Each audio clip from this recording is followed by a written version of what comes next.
girls safe? First of all, what happened is appalling, and there is no justification for these criminals' presence in this country.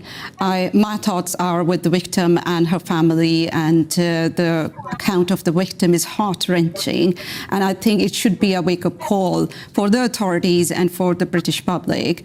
I mean, what we are talking about a crime, and it was very astonishing to see the judge, to read about it when judge made these remarks that there, in a very benign way, that there are some cultural differences where these two young men have come from.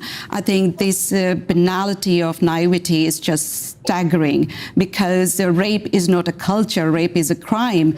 What we are talking about is a scorching silence, stigma for victims, and lack of legal protection in a society where there is no concept of consent and the age of consent. So we are talking about this culture, and any culture that violates women's rights or perpetuates women's rights violation, it forfeits its right to our respect. This is what we are talking about here. I think the British public, women and girls, they have a right to be informed what's going on in this society, and protecting the identity of the culprits or perpetrator in such gruesome cases. I would say it's a travesty of justice.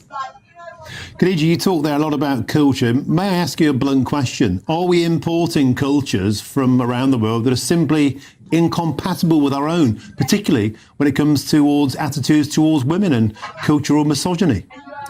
The thing is that I have always said that all cultures are not equal, because I have seen both sides of the words. I was born and raised in a society which was very conservative, and the culture was very misogynistic and deeply discriminatory towards women. And now I live here in the West, in the UK, where I see the culture where I'm not saying that we don't have a problem related to violence against women and girls. However, we as a society, we denounce all manifestation of violence against women and girls. There is no justification, whether it is religious or cultural, that comes from any part of this country or any section of this society to justify violence against women and girls. However, there are certain cultures, such as in Afghanistan, which is deeply influenced by religious teachings, which are inherently discriminatory and misogynistic. And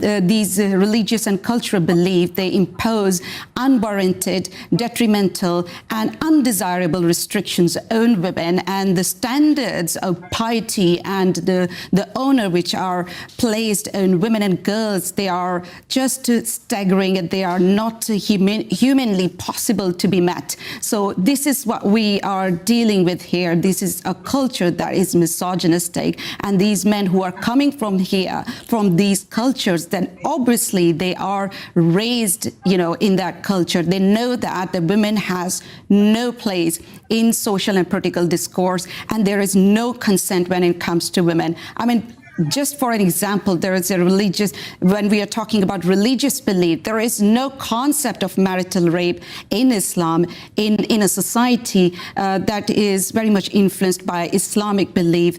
This is Afghanistan and Afghan society. So when we talk about women and girls' rights, we have to be aware that Britain has been known as a soft touch in terms of immigration. However, now it has become a soft touch when it comes to protect its women and girls. I think you're right.